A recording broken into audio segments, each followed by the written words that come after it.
So last lecture में हमने discuss किया ये केसेस, ये न्यूमेरिकल्स डिस्कस किए, ठीक है। इस चीज के न्यूमेरिकल्स थे, इस फॉर्मूले के न्यूमेरिकल थे, क्या थे? देखो, ये पोटेंशियल डिफरेंस जो है इनके बीच में गिवन है, ये इक्वी पोटेंशियल सरफेसेस हैं हमारे पास, ये 20 वोल्ट का, 0 वोल्ट का, इस तरह से।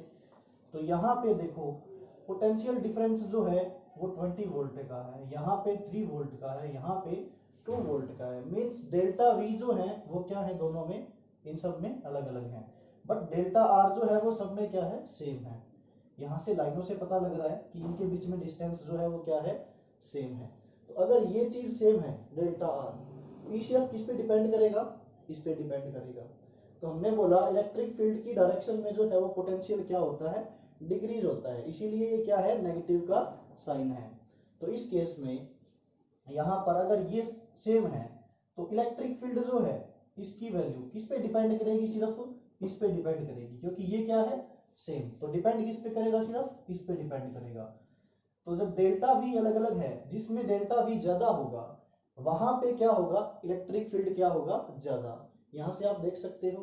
तो इस पॉइंट पे इलेक्ट्रिक फील्ड की वैल्यू जो है ई बी, वो क्या है, ज्यादा है किससे, ए पॉइंट पे जो इलेक्ट्रिक फील्ड होगा, क्योंकि डेल्टा आर तो सेम है। इलेक्ट्रिक फील्ड किस पे डिपेंड करेगा, सिर्फ चेंज इन पोटेंशियल पे, और चेंज इन पोटेंशियल कहाँ ज्यादा है, यहाँ पे ज्यादा है। इस केस में अगर हम देखें तो इस केस में डेल्टा आर जो है वो क्या है, not same. Delta R same नहीं है, यहाँ कुछ है, यहाँ ज्यादा है, यहाँ और ज्यादा है, बट यहाँ पे जो डेल्टा वी है वो क्या है, सेम है। अगर इस केस में देखें हम, इस केस में डेल्टा आर सेम था, इस केस में क्या है, डेल्टा वी जो है वो क्या है, सेम है। तो देखो यहाँ पे चेंज कितना है, 5 वोल्ट का, यहाँ पे भी 5 वोल्ट का, 5 वोल्ट 5 वोल्ट। तो हमने बोला था कि जहाँ पे लाइंस जो है वो क्लोजर होंगी, ठीक है, इस रिलेशन से E जो है प्रोपोर्शनल है 1 बाय आर के, E proportional 1 by delta R के।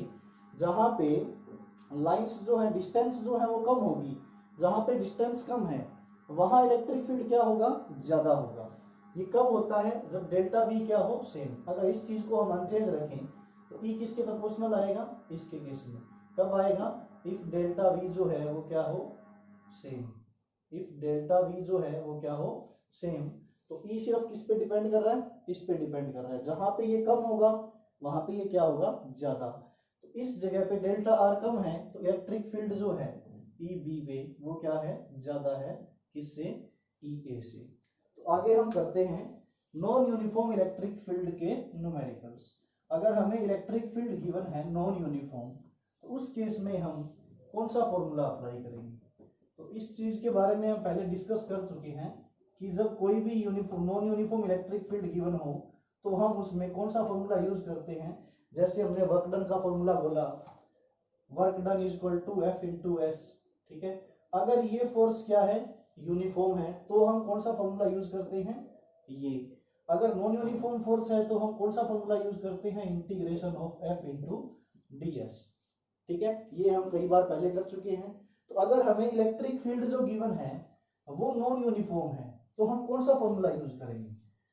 तो ऑब्वियसली सिंपल सी बात है, अगर इलेक्ट्रिक फील्ड नॉन यूनिफॉर्म है तो हम कौन सा फॉर्मूला यूज करेंगे, E इंटू डेल्टा आर का, डी आर का, ठीक है। अगर non uniform electric field given है तो हम किसका फॉर्मूला यूज करेंगे, कौन सा यूज करेंगे, integration of E dot D R. तो डेल्टा वी आ जाएगा वहां से।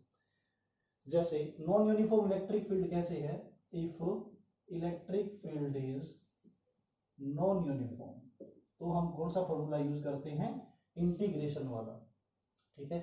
Example, non uniform electric field कैसे होगा, जैसे ये कोई पॉइंट है 1 और ये कोई पॉइंट है 2, ठीक है। यहां से इलेक्ट्रिक फील्ड की लाइंस जो हैं वो पास कर रही हैं, ऐसे पास कर रही हैं कुछ, और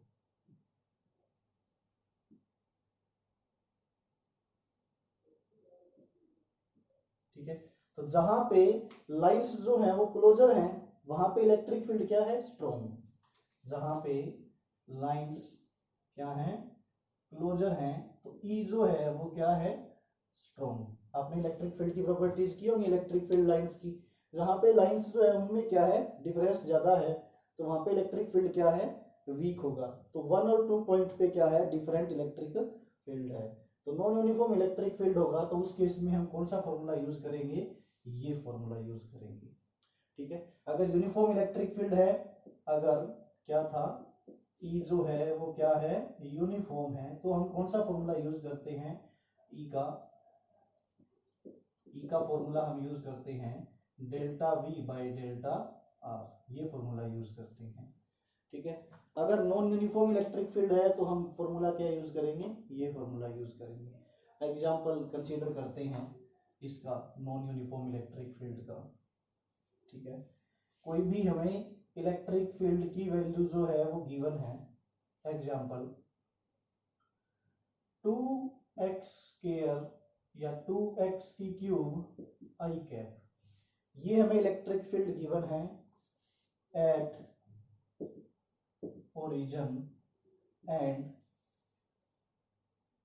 potential is 10 वोल्ट। हमें स्टेटमेंट क्या गिवन है कि इलेक्ट्रिक फील्ड जो है वो क्या है, नॉन यूनिफॉर्म है, तो ये x की वैल्यू के साथ क्या हो रहा है, चेंज हो रहा है। ओरिजिन पे है इलेक्ट्रिक फील्ड ये, और पोटेंशियल जो है वो कितना है, 10 वोल्ट गिवन है। तो ये कंसीडर कर लेते हैं, ओरिजिन है, यहाँ पे इलेक्ट्रिक फील्ड की वैल्यू जो है वो हमें गिवन है, और यहाँ पे पोटेंशियल जो है वो क्या है, 10 वोल्ट। कोई पॉइंट कंसीडर कर लेते हैं ए। तो हमें कैलकुलेट करना है, calculate potential at point 124। Question क्या है हमारा कि ये पॉइंट है यहाँ पे ओरिजिन मींस 0 0 0, पॉइंट जो है वो P है, P क्या है 1 2 4। कोई भी एग्जांपल ले लेते हैं, तो हमें P पॉइंट पे पोटेंशियल कैलकुलेट करना है। इलेक्ट्रिक फील्ड जो है वो क्या है, नॉन यूनिफॉर्म है। तो कैसे कैलकुलेट करेंगे, देखो ये फॉर्मूला यूज करेंगे हम। ठीक है। चेंज इन पोटेंशियल जो है डेल्टा वी, किसके, negative of integration E into D are. ठीक है। अगर हम इसको वेक्टर फॉर्म में सही लिखें हम, तो क्या आएगा, delta V is equal to integration of, ठीक है, ई की वैल्यू जो है अगर वेक्टर फॉर्म में लिखें तो ये हमारे पास आएगा E into D R vector.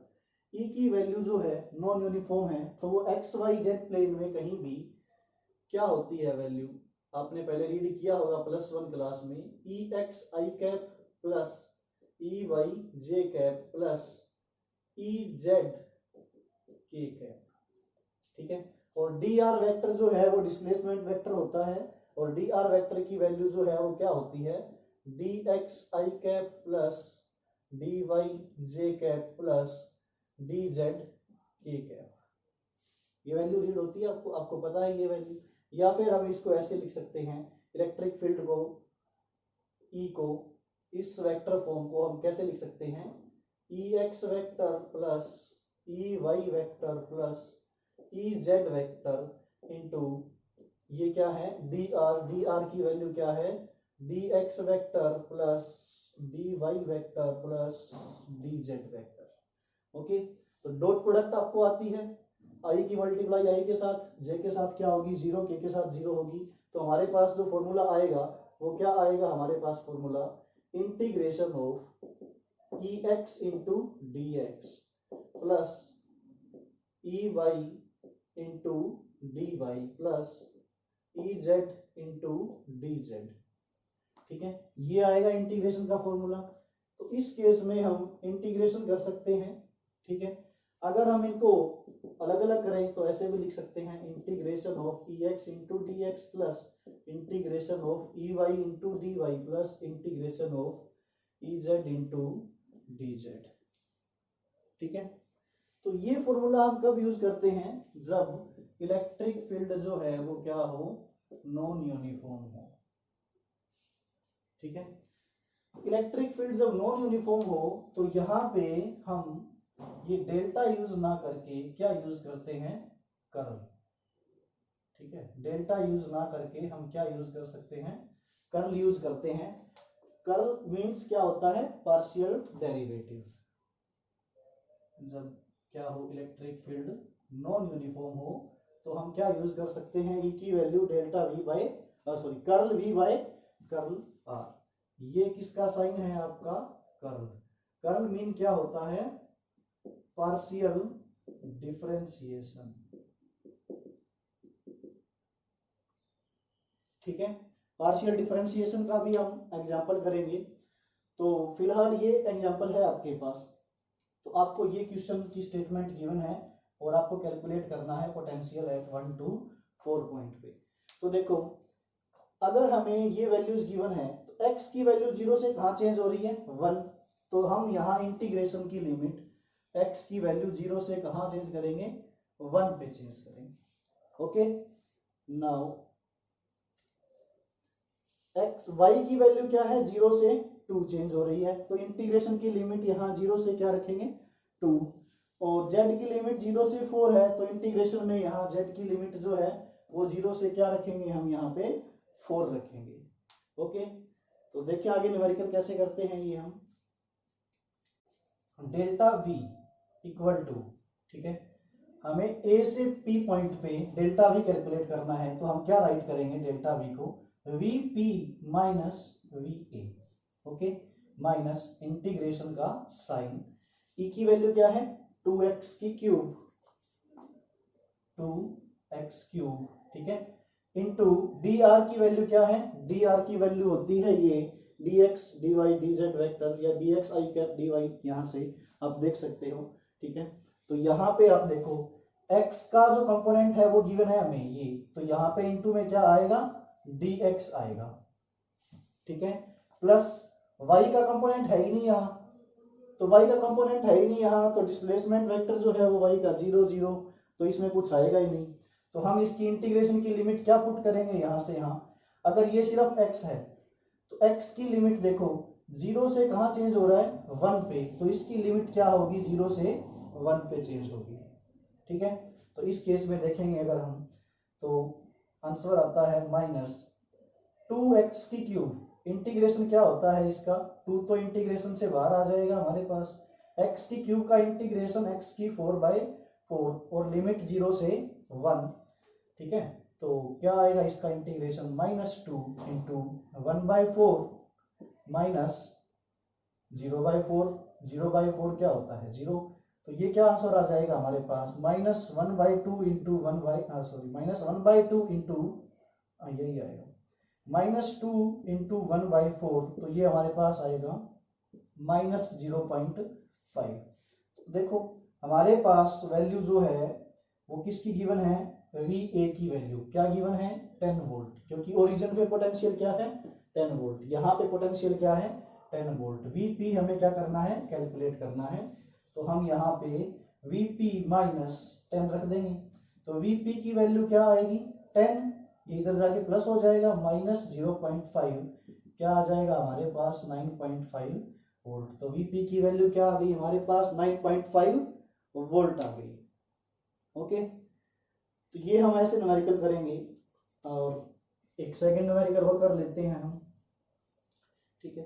Consider करो इलेक्ट्रिक फील्ड, यहीं पे कोई सेकंड न्यूमेरिकल है, कंसीडर करो इलेक्ट्रिक फील्ड की वैल्यू जो गिवन है, कुछ भी हम तीनों ले लेते हैं x y z के कंपोनेंट, हमने सिर्फ यहाँ x का कंपोनेंट लिया है, तो अगर हम यहाँ ले लें 2x² plus 2x² i cap plus 2y j cap minus k cap, ये हमने इलेक्ट्रिक फील्ड जो है वो नॉन यूनिफॉर्म ले लिया E वेक्टर, ठीक है। और बोले हमें कि कैलकुलेट चेंज इन पोटेंशियल, ठीक है, calculate change in potential between 1 to 1 to 1 to, ये चेंज कर लेते हैं कुछ, यहाँ -2 1 और 0 कुछ भी, ठीक है। तो हमने दो पॉइंट्स ले लिए, ये A ले लिया और ये ले लिया B। तो हमें non uniform electric field given है और हमें बोले कि इसमें दो पॉइंट्स के बीच में, A और B पॉइंट्स के बीच में चेंज इन पोटेंशियल को कैलकुलेट करना है, ठीक है। तो चेंज इन पोटेंशियल कैसे कैलकुलेट करेंगे,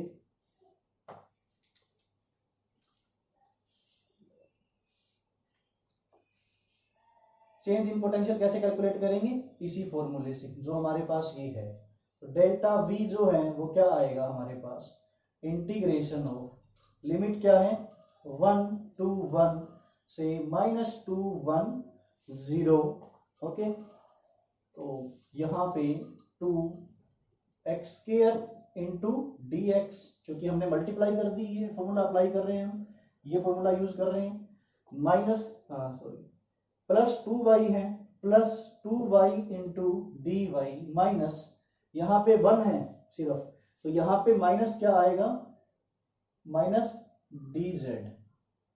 ये हमारे पास जो है वो इंटीग्रेशन की क्या आ जाएगी, लिमिट कि हमें 1 to 1 से -2 1 0 पे चेंज इन पोटेंशियल कैलकुलेट करना है। तो कैसे कैलकुलेट करेंगे हम,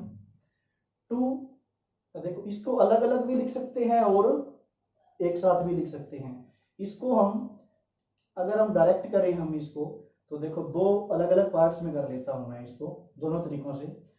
2x स्क्वायर का जो इंटीग्रेशन होगा वो क्या होगा, 2x की क्यूब बाई 3, 2 बाहर आ जाएगा, x स्क्वायर का इंटीग्रेशन x की cube plus 2y square by 2, y का integration y square by 2 minus 1 का इंटीग्रेशन क्या होगा, z होगा, और इसकी लिमिट क्या है 1 to 1 से -2 1 0। ठीक है, या फिर हम इसको अलग तरीके से कर सकते हैं। कैसे, देखो इसमें इंटीग्रेशन की लिमिट अलग अलग कर दी हमने, जैसे इसमें की है। ठीक है, ये फॉर्मूला हमने यहाँ यूज किया, इसमें हमने एक साथ इकट्ठा लिख दिया और इसमें अलग अलग। जैसे इंटीग्रेशन जो है x की वैल्यू 1 से -2 चेंज हो रही है, 1 से -2, 1 से -2, यहाँ पे क्या है 2x square into D X plus, ठीक है 2y इंटू डी वाई है integration, 2y into D Y है, y की लिमिट क्या है 2 से 1, 2 से क्या है 1। ठीक है, और माइनस में इंटीग्रेशन किसका है डी जेड का, लिमिट क्या है 1 से 0, 1 से 0। तो या तो इस फॉर्मूले से करो या फिर इस फॉर्मूले से, ये दोनों एक ही चीज है। ये मैंने एक शॉर्ट फॉर्म लिखा है और ये अलग अलग ओपन करके लिखा है। तो इस केस में देखो, पहले x की वैल्यू -2 पुट करेंगे। ठीक है, x की वैल्यू -2 पुट करेंगे तो क्या आंसर आएगा हमारे पास, -2 का क्यूब, 2 इंटू -2 का क्यूब क्या होता है -8/3। ठीक है, माइनस इसमें इकट्ठा कर लेते हैं, तो प्लस में अगर यहाँ पे हम ये ब्रैकेट यूज करें, 1 यूज करें अपर लिमिट, ठीक है, तो ये आएगा अपने पास 2 इंटू 1/2 माइनस जेड की जगह क्या है 0 0। तो ये अपर लिमिट हमने पुट कर दी, इसमें माइनस में लोअर लिमिट पुट करेंगे तो इसमें क्या आएगा, ब्रैकेट स्टार्ट, ठीक है, लोअर लिमिट x की जगह 1 है तो 2 इंटू 1/3, ठीक है, प्लस y की वैल्यू क्या है 2, तो ये आ जाएगा आपके पास 2 इंटू 4/2 माइनस z की वैल्यू क्या है 1। ठीक है, तो ये हमने डायरेक्टली पुट कर दिया, और इस केस में भी आप अलग अलग करके कर सकते हो, 2 इंटू x की क्यूब बाई 3 लिमिट 1 से -2। ठीक है, इसमें 2y स्क्वायर बाई 2 और लिमिट क्या है 2 से 1, और इस केस में लिमिट जो है वो क्या है 1 से 0। ठीक है, हो गया। तो इनका आंसर जो है वो क्या आएगा, सेम आएगा। तो आप ऐसे चेंज इन पोटेंशियल जो है वो कैलकुलेट कर सकते हो, इसका जो भी आंसर आएगा वो आप कैलकुलेट कर सकते हो यहाँ से। तो ये मेथड है, इसको जब electric field non uniform given हो और चेंज इन पोटेंशियल क्या हो, कैलकुलेट करना हो। अगर हमें इस पॉइंट पे पोटेंशियल गिवन हो, इफ पोटेंशियल एट ए और बी इज गिवन, ठीक है, अगर पोटेंशियल जो है वो ए या बी पे गिवन है तो हम इसको किसके इक्वल रखेंगे, इसको इक्वल रखेंगे V B minus V A के। ठीक है, और यहाँ पे हम क्या यूज करेंगे, नेगेटिव साइन यूज करेंगे, सब में नेगेटिव साइन यूज करेंगे, इसमें नेगेटिव साइन यूज करेंगे। ठीक है, फॉर्मूला हमने इसमें भी किया हमने। ठीक है। तो इस केस में अगर किसी भी एक पॉइंट पे पोटेंशियल गिवन हो तो हम पहले ये न्यूमेरिकल कर चुके हैं इसका, ठीक है, कि हम माइनस में ये लेके और कैलकुलेट करते हैं, या फिर ये डायरेक्ट इसका आंसर आता है तो इस पॉइंट पे कम होगा पोटेंशियल और इस पे ज्यादा होगा ऑटोमेटिकली, तो वो आपको पता ही है। तो इस केस में अब ये जो है किसी भी एक पॉइंट पे पोटेंशियल गिवन है तो हम ये फॉर्मूला यूज कर देंगे। इसका जो भी आंसर आएगा, ठीक है, लिमिट्स पुट करने के बाद उसमें किसी एक पॉइंट पे पोटेंशियल गिवन है तो इजीली क्या है सेकंड पॉइंट पे पोटेंशियल जो है क्या कर सकते हैं, कैलकुलेट कर सकते हैं। ओके, तो ये आपके नॉन यूनिफॉर्म इलेक्ट्रिक फील्ड के न्यूमेरिकल्स थे कुछ। तो अभी हम करते हैं ये पार्शियल डिफरेंशिएशन कैसे कैलकुलेट करते हैं। आपको मैं बताता हूँ पार्शियल डिफरेंशिएशन का न्यूमेरिकल कैसे कैलकुलेट करते हैं। आपने +1 में पार्शियल डिफरेंशिएशन के न्यूमेरिकल्स किए होंगे। तो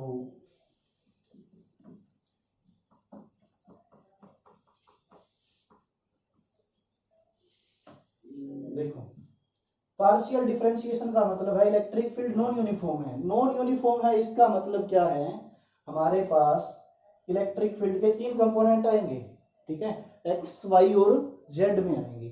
तो इलेक्ट्रिक फील्ड ई एक्स जो है वो curl V by minus curl V by curl X होगा, और ई वाई जो है वो minus curl V by curl Y होगा, और ई जेड जो है वो क्या होगा, minus curl V by curl Z होगा। Curl mean partial differentiation. Partial का मीन क्या है, एग्जांपल लेते हैं हम। अगर हमें इलेक्ट्रिक फील्ड गिवन है 2x square I cap plus 2y J cap minus 3k cap, ठीक है, तो ये हमें गिवन है -3k कैप, चलो जो भी है। तो इस केस में हमारे पास इलेक्ट्रिक फील्ड कैलकुलेट करना है तो हम कैसे, ये हमें किसकी वैल्यू गिवन है, v की वैल्यू गिवन है, v की वैल्यू गिवन है। कैलकुलेट आपको क्या करना है, e कैलकुलेट करना है, ठीक है। तो v की वैल्यू गिवन है, तो अगर हम ex कैलकुलेट करें इस फॉर्मूले से, ex कैलकुलेट करें तो minus curl by curl X, v की वैल्यू क्या है, ये है 2x square I cap, sorry v तो स्केलर क्वांटिटी है, तो v स्केलर क्वांटिटी है पोटेंशियल, तो ये वेक्टर नहीं होगा, ये सिर्फ इतना ही गिवन होगा, ठीक है। v जो है स्केलर क्वांटिटी है तो ये वेक्टर नहीं होगा, ये सिर्फ इतना ही गिवन होगा। तो यहाँ पे 2x square plus 2y minus 3, okay, यहाँ पे z भी हो सकता था 3 के साथ, जो भी है। तो पार्शियल डिफरेंशिएशन का मतलब है कि यहाँ पे सिर्फ वेरिएबल x है, यहाँ पे वेरिएबल जो है वो क्या है, x, variable x only, y और z जो है वो क्या है, कांस्टेंट है। तो पार्शियल का मतलब हम सिर्फ इसका डेरिवेटिव करेंगे, ये जो है वो कांस्टेंट माने जाएंगे, जो y और z होंगे जो भी, ठीक है। तो जिसमें x होगा वही ये तो 3 तो कांस्टेंट है ही, अगर z होता तो भी यहाँ पे कांस्टेंट माना जाता। तो इसका जो डेरिवेटिव आएगा वो क्या आएगा, -2, ये आएगा आपका 2 इंटू पावर आगे आ जाएगी और पावर में से 1 कम रह जाएगा, x into curl x by curl x क्या हो जाएगा, 1 हो जाएगा। तो इसका आंसर जो है वो क्या आएगा, -4x आएगा, ठीक है। आपको बोला जाए कैलकुलेट e एट 1 2 3, ठीक है। तो यहाँ पे e जो x है, x की वैल्यू क्या है 1, तो यहाँ पे -4 इंटू 1 पुट कर देंगे तो -4 आ जाएगा, ठीक है। अगर इसको हम वेक्टर फॉर्म में लिखें तो ई एक्स वेक्टर जो है -4 आई कैप आ जाएगा, ठीक है। अगर हमें ई वाई कैलकुलेट करना है तो हम कैसे कैलकुलेट करेंगे, ऐसे ही same E Y equal to minus curl by curl X. देखो हमने बोला था कि curl V by curl X ये जो है ये पोटेंशियल ग्रेडियंट है और ये क्या है, वेक्टर क्वांटिटी, क्योंकि ये ग्रेडियंट किसके इक्वल आता है, इलेक्ट्रिक फील्ड के। तो हमारे पास यहाँ क्या है, इलेक्ट्रिक फील्ड आ रहा है और वो क्या है, वेक्टर क्वांटिटी। तो इस केस में यहाँ पे हम वैल्यू रख देते हैं 2x square plus 2y minus 3, तो ई वाई हमारे पास जो है वो क्या आएगा, सॉरी यहाँ पे कर्ल y, तो यहाँ पे x और z जो है वो क्या होंगे, कांस्टेंट, सिर्फ y को ही वेरिएबल लेंगे, तो इस केस में माइनस 2y का डेरिवेटिव करेंगे सिर्फ, तो यहाँ पे क्या आएगा, 2 इंटू वाई का डेरिवेटिव क्या होगा, curl y by curl y, ठीक है, माइनस 2। तो इस केस में तो देखो कोई हमारे पास वो आया नहीं जिसमें x की वैल्यू पुट कर सकें, तो obvious सी बात है ई वाई की वैल्यू जो है वो क्या होगी, ई वाई की वैल्यू जो है वो क्या होगी, माइनस 2j कैप, ठीक है। और ई जेड जो आएगा वो क्या आएगा, ई जेड की वैल्यू जो आएगी वो क्या आएगी, आपको पता है कर्ल बाई कर्ल जेड करेंगे, इसमें जेड है ही नहीं, जेड है ही नहीं तो कांस्टेंट का डेरिवेटिव 0 आएगा, तो ई जेड की वैल्यू क्या आएगी, 0। तो इलेक्ट्रिक फील्ड हम टोटल जो है वो कैसे लिखेंगे, इलेक्ट्रिक फील्ड जो है टोटल वो कैसे लिखेंगे, -4i cap minus 2j cap plus 0k cap, तो उसको राइट करो ही नहीं, तो इलेक्ट्रिक फील्ड जो है आपका आ जाएगा, अगर हमें ये गिवन हो क्वेश्चन, ठीक है, ओके। और इलेक्ट्रिक फील्ड जो है वो क्या है, नॉन यूनिफॉर्म, ये इसका एग्जांपल है पार्शियल डिफरेंशिएशन कैसे करते हैं। अगर x के रिस्पेक्ट में कर रहे हैं तो y z कांस्टेंट होंगे, y के रिस्पेक्ट में कर रहे हैं तो x z कांस्टेंट होंगे, उनका डेरिवेटिव, कांस्टेंट का डेरिवेटिव क्या होता है, 0। तो ये आपका क्या था, पार्शियल डिफरेंशिएशन।